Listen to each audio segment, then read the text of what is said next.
بیٹے کو حج مبرور کا ثواب دیتا ہے۔ حج مبرور کون سی؟ وہ حج جس کو اللہ تبارک و تعالیٰ نے قبول کر لیا۔ لاکھوں روپیہ خرچ کر کے حج کرنے جاتے ہیں لیکن وہ سرٹیفکیٹ نہیں دے سکتے کہ اللہ تبارک و تعالیٰ نے میرے حج کو قبول کر لیا ہے، لیکن حضور سرور کائنات کیسا ٹکٹ دے رہے ہیں کہ جس کی گارنٹی ہے کہ آپ کو اللہ تبارک و تعالیٰ حج مقبول کا ثواب دے گا۔ صحابہ کرام نے پوچھا یا رسول اللہ صلی اللہ تعالیٰ علیہ وسلم، اگرچہ کوئی بیٹا اپنے ماں کے چہرے کی زیارت محبت کی نظر سے دن میں کئی مرتبہ دیکھے، رسول اللہ صلی اللہ تعالیٰ علیہ وسلم ارشاد فرماتے ہیں ہاں میرے صحابہ، اگرچہ بیٹا اپنے ماں کے چہرے کو محبت کی نظر سے چاہے 100 مرتبہ یا اس سے زیادہ دیکھے، اللہ تبارک و تعالیٰ اس کو اتنی ہی مرتبہ حج مقبول کا ثواب دے گا۔ سبحان اللہ، سبحان اللہ۔ تو اب بتائیے جو بیٹا ماں کو محبت کی نظر سے دیکھے گا اس کی بات کو کبھی ٹالے گا؟ نہیں ٹالے گا۔ یعنی ماں کو ایک مرتبہ محبت کی نظر دیکھ لو اور دوسری گھری ماں کا بیٹا جڑا ایک گلاس پانی لا، ہر ہمیں آگے سے تو حج کا ثواب ہوگا؟ ماں کو محبت کی نظر سے دیکھ لو، باقی بیٹا میری طبیعت خراب ہے ڈاکٹر کو بلا دے، کیا کہا ہے ہمارے پاس پیسہ نہ، حج کا ثواب ہوگا؟ محبت کی نظر سے دیکھنے کا ایک مطلب یہ بھی ہے کہ آپ کی ماں کو، آپ کے والد کو، آپ کے جس چیز کی ضرورت ہے آپ اس کی ضرورت کو پورا کریں اور پھر محبت کی نظر سے دیکھیں تو اللہ تعالیٰ آپ کو حج مقبول کا ثواب دے گا۔ 10 منٹ سے تبکڑے ہو گیا ہوگا، ختم کریں، ختم کریں آپ لوگوں کی جو مرضی۔ درود شریف پڑھ لیں، اللہم صلی علی سیدنا شفیعنا مولانا محمد معدن الجود والکرم منبع العلم والحلم والحکم وآلہ وصحبہ وبارک وسلم صلی اللہ تعالی علیہ وآلہ وصحبہ وسلم۔ تو ہمارے نوجوان بھائیوں اور جو ہمارے عزیز بچے ہیں اپنے والدین کی باتوں پر عمل کریں، اور والدین جو ہوتے ہیں وہ کبھی آپ کو غلط کام کا مشورہ نہیں دیں گے، وہ آپ کو صحیح بات کا مشورہ دیں گے، وہ آپ کی اچھائی کے لیے آپ کو ڈانٹتے ہیں، وہ آپ کی اچھائی کے لیے کبھی آپ کو 1-2 ہاتھ لگا بھی دیتے ہیں۔ کیوں؟ آپ سے دشمنی ہے۔ اگر دشمنی ہوتی، بیمار پڑ جاتے تو ڈاکٹر کو نہیں بلاتے، بولے دور بڑے مر جائے گا، ہٹا، ایسا بیٹا سے بنا بیٹے کا اچھا، یہی بولتے ہیں نا۔ لیکن وہ باپ جو آپ کے کھانے خرچے کے لیے ہر پریشانی کو جھیل لیتا ہے، آپ کبھی اپنے باپ سے پیسہ مانگتے ہیں، کہتے ہیں ابا 10 روپیہ چاہیے، والد صاحب دیتے کہ نہیں دیتے؟ آپ نے یہ نہیں پوچھا کہ ابا پیسہ ہاں 10 روپیہ تھا، آپ نے یہ نہیں کہا، آپ نے کیا کہا؟ ابا 10 روپیہ چاہیے، ابا 50 روپیہ چاہیے۔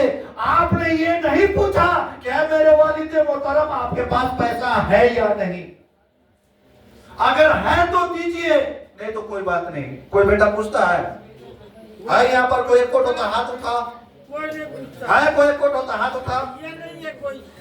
ماشاءاللہ ایک ہاتھ اٹھ رہا ہے۔ اب وہ ہاتھ کون ہے؟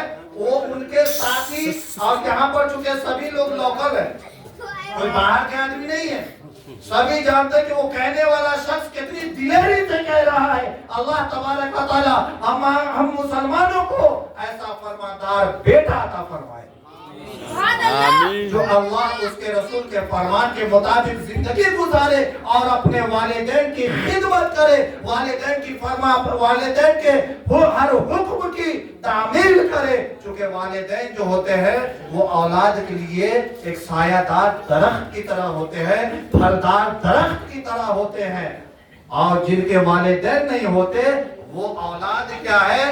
ایک بنجر زمین کی شکل اختیار کرتے ہیں۔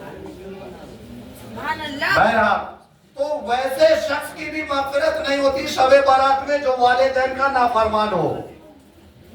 اگر اپنے والدین کے فرما بردار ہو تو اپنے والدین سے اپنی غلطی کی معافی مانگ لو، یقیناً اللہ تبارک و تعالی معاف کر دے گا۔